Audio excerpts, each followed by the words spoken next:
Hello, I'm David Ralph. I've been an andrologist now for 25 years. And in fact, I only do andrology now, and I'm a Professor of Urology at University College London. I specialise in all aspects of andrology, ranging from sexual dysfunction, obviously prosthetic urology, penile reconstruction, gender reassignment and male infertility.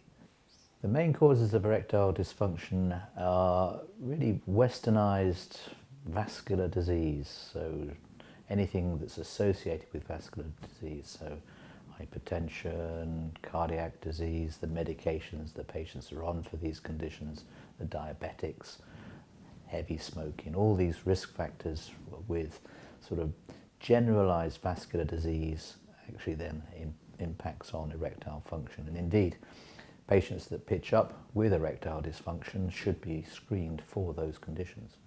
To some extent, when you have erectile dysfunction, the first port of call is your general practitioner, which is called the primary health care. They will then treat you with the various tablets, and indeed some of the general practitioners may go on to sort of injections or pellets. But then when they exhaust the simple treatments, the patients are then referred to the hospitals, which is known as secondary care. And in real advanced cases, those hospitals will then refer on to another hospital, which is called tertiary care. So University College London tends to be the latter, the tertiary care. We have our local population of patients, but we also then see patients from all over the country, Scotland, Northern Ireland and Wales, so we would call ourselves a tertiary care centre. Well, the patients that have unrealistic expectations need to try other things. So, for example, if they respond to intracavernosal injection therapy, then perhaps this should be the answer for them. Many patients should have some form of psychosexual therapy. Particularly the younger patients that come through that things just don't work for them, I think it is important that they should have some form of psychosexual assessment. I mean, you need to make sure that you're treating the right condition here.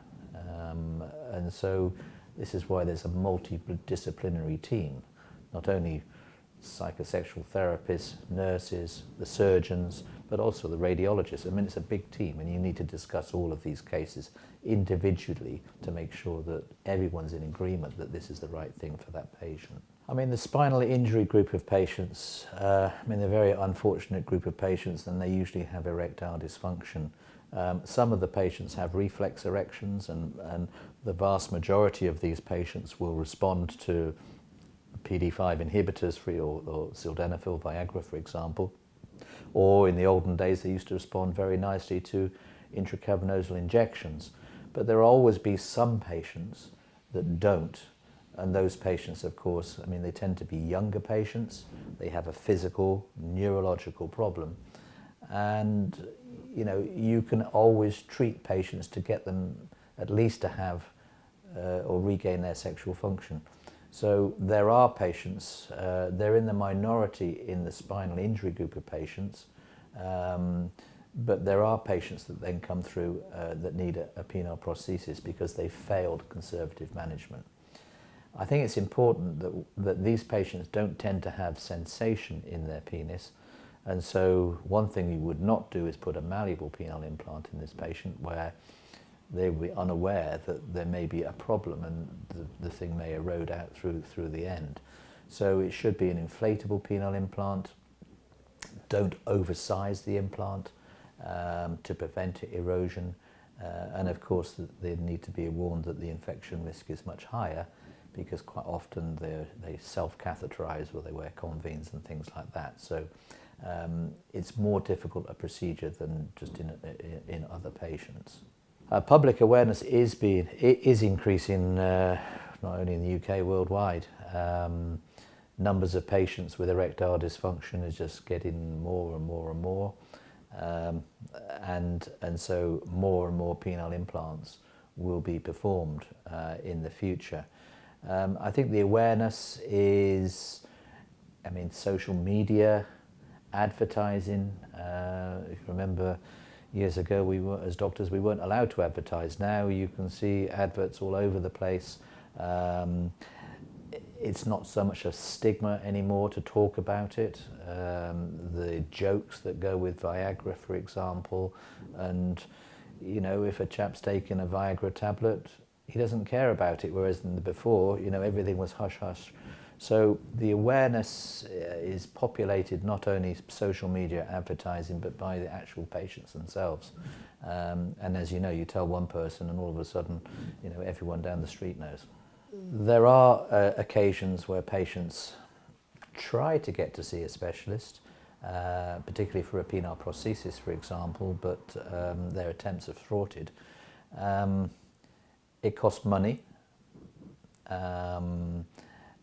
To some extent, I mean, in this country we do, I guess, probably 600 or 700, not me, but in a countrywide, in the UK, we'd probably do about 600 or 700 penile implants per year, so that's not many. And so the first port of call, the general practitioners, they've probably never seen a penile prosthesis. And so the thought of telling a patient this would be good for you, they may say, actually, you know what, I think you should try other things first. And try and put their patients off. And that's not just general practitioners, that's hospital doctors as well, would think, oh, not a penile prosthesis, you don't want to have that. So there are situations where patients are put off from coming to see us. And then, of course, they're also put off perhaps because of the cost and whether they're allowed to actually have a penile prosthesis. I mean, we're very lucky in London in that the patients can have a prosthesis based on the fact that they need a prosthesis rather than on where they live and the cost of it. But there are other centres around the UK at the present where, you know, they have to meet strict requirements, and a lot of people are denied it. I think that has been addressed by some of the latest commissioners, and I think that's going to change in that I think it will be fairer and more evenly distributed around the UK. So I think we will see more patients being treated and hopefully more patients get a chance. We do have patients that cancel their operations on the day or just before. I think it goes down to proper counselling of the patients. So, for example, if you see a patient, you go through it, they've tried everything else, they've had information that they can take away, they've seen other patients, they've been counselled by the nurses, for example, then if they know exactly what is involved and another patient has given their experience of the surgery itself, then I think the patients feel more at ease. I think the patients that perhaps aren't counselled and just see one doctor and say you need a penile prosthesis and they're not quite sure of what it's going to involve, they get a bit cold feet just before they come to it. And I mean, there's always patients, it's not just penile prosthesis, it's any operation, all of a sudden there's an excuse that the patient's got a sore throat or can't make it today, or there's endless excuses. And the reason is that actually they're frightened and they haven't really made up their mind, and that's why they cancel it. And let's face it, it's good. If you're not absolutely sure, don't do it. So it's a bit of a nuisance because obviously you've planned your operating list and another patient could have taken that place. But at the end of the day, if a patient's not sure, then, and when I go and even consent the patient on the day, if he's not sure, I'll tell him that you need to go away and think about this, because you have to have happy patients. So this is the Coloplast 3-piece inflatable penile prosthesis. You can see it's 3 pieces because you have a reservoir component. This is known as the cloverleaf reservoir component and has a little lockout valve here to prevent autoinflation, which used to be a big problem in the past. You have the second component, which are the cylinders which go into the penis.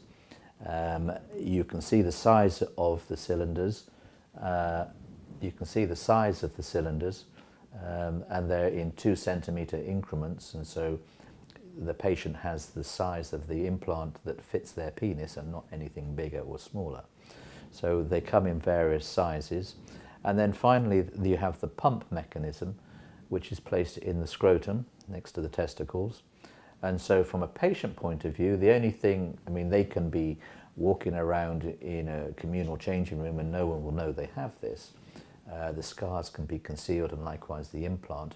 But when they want to use it, they then locate the pump here with their fingers, and then they would then squeeze the pump, inflate the device. The fluid comes from the reservoir into these cylinders, which are quite nice and tough cylinders made out of Bioflex. And once it's then inflated, the patient can have sexual intercourse and it stays inflated for as long as they wish, and when they're finished they then let it down. You can see there's a one-touch pump here, which you then squeeze once, and then the fluid will then return from the cylinders into the reservoir. If you want to do it quickly, you obviously just squeeze, otherwise it will just go empty on its own and then it becomes deflated again. These are malleable penile prostheses. This is the Genesis range from Coloplast, and depending on where you are in the world, particularly in the Middle East, this would be the main treatment for penile implant surgeons.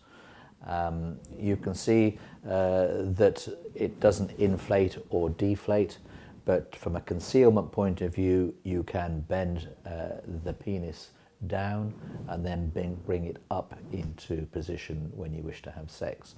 So the beauty of this, of course, is that there's no mechanical failure. You have it in for life. It's relatively simple. It's a small incision. It can be done as a day case procedure.